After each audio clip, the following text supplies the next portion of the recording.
Welcome to Get Serious. Today I wanted to kind of share a opinion on this latest article from Section AI. For those of you who've never read that newsletter, it's probably the go-to weekly newsletter when it comes to how enterprises or companies implement AI into their business. I've been following these folks for probably a bit over a year here. You know, I probably appreciate them because it's a similar type of no nonsense, data driven tone, like I try to convey in Serious News, our weekly newsletter. Uh, Again, I think these guys are just absolutely top notch when it comes to calling out BS and what's working or not with real data behind it. So this one in particular uh, is focused on the 3 AI strategy investments leaders should make in the following year, 2026. To timestamp where we're at. So, I'm kind of going to go bullet point through the key points in this article, as well as what we're thinking and what you are probably, it would benefit you to start thinking about here. And if you haven't started to implement any type of AI, I know most companies at least are dabbling in it, especially in the land investment space where we sit behind a computer so often. It's just, pretty critical to think about here. Again, I always love building the bottom level of the pyramid and steadily going up here where you have to, very carefully answer certain questions, and you don't move to the next step until you can actually answer some of these. So, the author here, Edmundo Ortega, who's a partner who get guest posts on Section, but he's probably my favorite author just because he's like the most straightforward, is just to be before considering any AI investments, because again, it's so easy to get gaslit or led astray, which basically means the same thing, is to be asking, how does your company actually create value?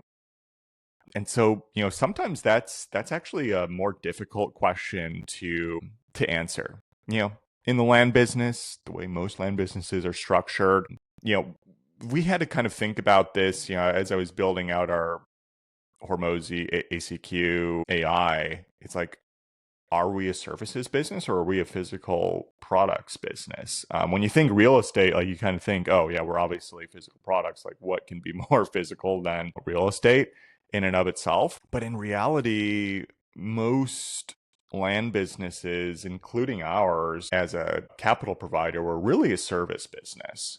Like the business is oriented around the acquisition of land. Like there's a unique acquisition strategy that is kind of the fuel for allowing this business model to work. The disposition side, while it gets tons of attention, especially in a heavy buyer's market in most parts of the country like we are today, and probably like the most difficult part of this business and where most people are feeling headwinds here, that's not necessarily where you're creating the value. I mean, you can create the value in terms of, are you being more aggressive with selling properties or utilizing techniques that are outside of the norm? But even that, like there's only so much you can do to kind of, force a property down the throat of the market. Like if your buy price is just flat out wrong, it doesn't matter. It doesn't matter what you're creating, value you're creating on the dispo side, uh, because inherently you screwed up the value on the buy. I mean, you hear that all the time, but I think until you really boil it down and ask yourself, okay, what's like the true value creation within this business model? Like it's on the acquisition side. Because I mean, dispo, yeah, we're working with um, realtors more often than not. Like realtors are like pretty much purely dispo oriented when it comes to value, but they can also create it on the acquisition side, find kind of unique properties to to acquire, perhaps on behalf of buyers like us, or just buyers on the market here, so they can kind of play both sides. But again, when it comes to land flippers or minor subdivides, etc., like it's mostly on the buy that we're actually creating value. Or perhaps when we're approaching something with a value add or a subdivide opportunity, we already have that in mind at the time we're even buying. Like we're underwriting with that in mind and lining up the anticipated costs, so that disposition, although it is oftentimes extremely difficult and the market can punch you in the face routinely, that's not where our value is created. Like, with that in mind, we're not actually a physical products business, because it's our service we create for sellers, or like in our case, for other land investors, that creates the value that we're getting rewarded for. So important stipulation to keep in mind, because these are the things that inform how you actually think about your business and what lever to pull. Like this is something I probably talk about all the time. I'm already 7 minutes in, and just on the first question of this business. So I need to speed this up a little bit more. Maybe we'll come back to this a couple of times. It's such a rich article with a limited word count. So then that second question that you need to be asking is, what are we not going to invest in anymore so we can fund the future? This is another really oftentimes difficult question to come across, and not something you can kind of skip over. Like even while you might be listening to me on like 2x speed or something, like you might have some initial ideas. Hey, what am I not gonna? But it's worth bearing in mind to really sit down and consider this more carefully, because we all know anytime you're operating a business, and most of us are like deep in the day-to-day, like all the time. I mean, there's very few of us who can kind of sit from a top-down manner within this business and an industry in particular. Honestly, if you're not like Hormozy will say this too, like if you're not above 10 to 15 million in annual revenue, like you're pretty much going to be the talent. You're going to be part of the day-to-day here. So like that's just the facts. And so it's so easy to just stick with the status quo and like, okay, this is just working. We can anticipate continuing to invest in this area because it has worked for us historically. We can assume that it's going to continue to work with us, or we're going to continue to get better at this particular avenue or implementation within the business. And a lot of times that can be correct, because change, especially significant change in the business, oftentimes can be, a double-edged blade here, where it can hurt you as much as it can help you, with the way it can throw teams in disarray and learning curves to be added in, or just flat out miscalculations as far as what you expected the change was going to do to your business, and then it's actually the opposite. Again, you could really consider business to be a game of endless experimentation, given that it is an infinite game and is always evolving.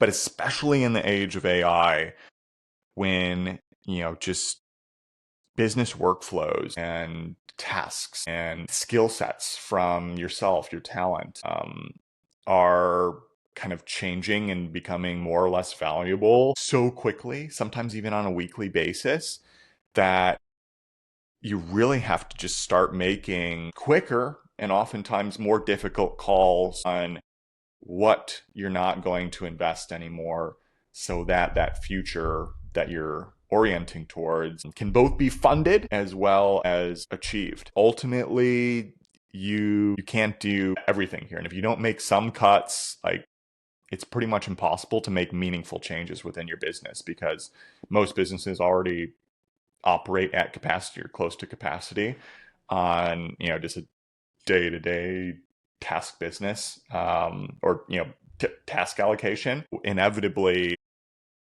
resources have to be reallocated, and you have to have a harsh eye on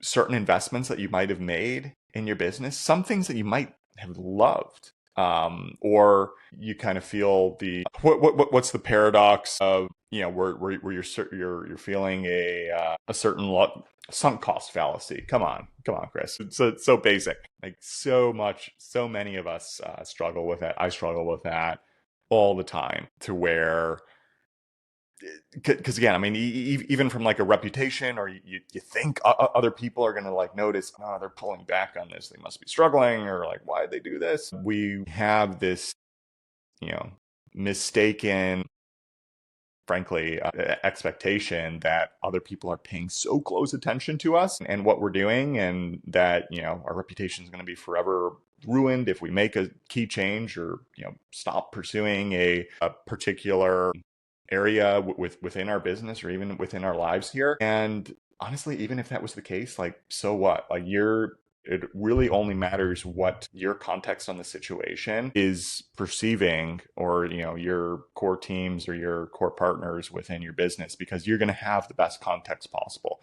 And if you're willing and able to make bets on the future and understand, yeah, we're going to have to make painful changes, especially in an age and day when so many things are rapidly changing, day after day after day. Even, and this is, we're recording this like during the holidays, right? Like, just take a look at the AI models. Like, literally, they've been leapfrogging each other. You know, Anthropic, Google, and OpenAI, since early November, and that's probably going to continue straight over the course of, you know, Christmas, New Year's, what, like that. Those teams are just, they are pushing like endless burnout here, because you can tell internally, they, you know, the managers and directors, C-suite of those businesses are probably just, you know, I'm sure you know, they're humans, right? Like, the teams are feeling burnt, they're just working hard. You know, a lot of people are taking off during the holidays and so forth here, but they're like, hey, we have a chance to, you know, potentially create the greatest breakthrough technologically in human history. Like, is that worth sacrificing, you know, another holiday, or, you know, even the next 2 to 3, for it to become historical legends when it comes to, again, just human history writ large, like to create some, you know, AGI or whatever. Like, that is a massive incentive that these companies are trying to push through. And like, we're feeling the results of that externally, and also trying to implement the technologies that these companies are just pushing out in such rapid fashion here. So like, we have to be aware that, you know, they're changing so quickly, they're pushing things out so quickly, like, so do we. You know, we have more limited resources here, but, you know, what needs to be cut here? No sacred cows, in business, other than, you know, hopefully your ethics, your morals. You know, that if you ruin your reputation, or go to jail, like that, those are the two ways to ruin yourself, according to Nassim Taleb. So like, anything short of that is on the table to be sacrificed. So figure out within your business and like what you're not going to invest in anymore. I mean, I've come out publicly with a number of things here. Like, yeah, I had to let go of operating land pricer, like significant net worth thrown into that. Potentially I get it back, you know, from land pricer itself. Otherwise, like, I have to make it up within Serious Land Capital. But like, my focus is so much better going back to one business, even within Serious Land Capital. Do we show up as often for like land daily diligence? If it's convenient for us, when it comes to reviewing particular deals that are already like batched and ready to go. Otherwise, no, like, we have higher priorities to go after on a day-to-day basis. If we're anticipating being, you know, $5 million company, $10 million company, you know, $100 million company, you have to start adjusting in order to hit that. So key to keep in mind here. And so again, like, to kind of boil this down, you know, I'll have to come back to this article because there's even more key takeaways. We're already, you know, over 15 minutes in. Is like, okay, understand your mechanics on how money is made. You as the business owner might not even be able to do that. Your team probably doesn't know how to do that. Like, you should ask every team member, like, what are you doing on a day-to-day basis, that, or how are you contributing value to the company? Like, do they understand what their ins and outs are in relation to revenue and profit generation? Where does your leverage live? Like, what signals within your business are actually driving decisions? Like, if you don't know your data, you can't make any decision with real authority. It's like, if you don't know how to model your company, like, you can't transform it appropriately. So yeah, and you know, one more point here from like the article. It's like, there's kind of an abstract goal. Like, certain business leaders might say things like, okay, we do market research by, buying X report, using Y agency, and running these monthly meetings. Like that's what you do on a day-to-day basis. But, the ultimate goal, like that's the method, but what's the goal? Like, why are you doing that? We want to reliably understand the market so we can make the right product decisions. Like that's, what the underlying strategy is. So same thing with the land business. You could say, oh yeah, we reach out to sellers via mail and then, offer them a certain price, and, some of them accept, some of them don't. And we try to sell the property like that. That's a method that you're doing. But like, what's that underlying strategy on why you are doing that as well too? So to sum it up, rethink which inputs you use, because you gotta separate the goal from the process. Like, get back to that core idea of your business, the core value generation, which for land businesses, like I told you, on the acquisition side. So then you can rethink what inputs you actually use, what data actually matters, what doesn't. You can rethink, how does the core work get done? You can decide what AI should do versus what humans should do. And you can stop, wasting time, like just throwing AI on top of a particular process that should have just been redesigned entirely or eliminated from your entire workflow. That last point has been really difficult. I went in so many just dead ends over the course of 2025, just trying to throw AI onto it, and it was just like, okay, this didn't go anywhere. So again, you got to do that across the entire level of your business at an enterprise level, and also you could apply that process for specific departments or specific smallest work units. With that, we'll end on that one. I was getting pumped up, fired up during this podcast here. So I'll look forward to reporting further on this article again too, just because I think it's so critical. Like, the companies that do this right are the ones that are going to succeed. Like, all the other ones, I think, are just, they're going to get demolished or a slow death over time here. So word to the wise, SeriousLand.capital for any of your land funding needs. Massive deal, probably going to approve over the holidays here. Never stop when you want to be the best. Keep that in mind. Subscribe and share, everybody. Take care now. Bye.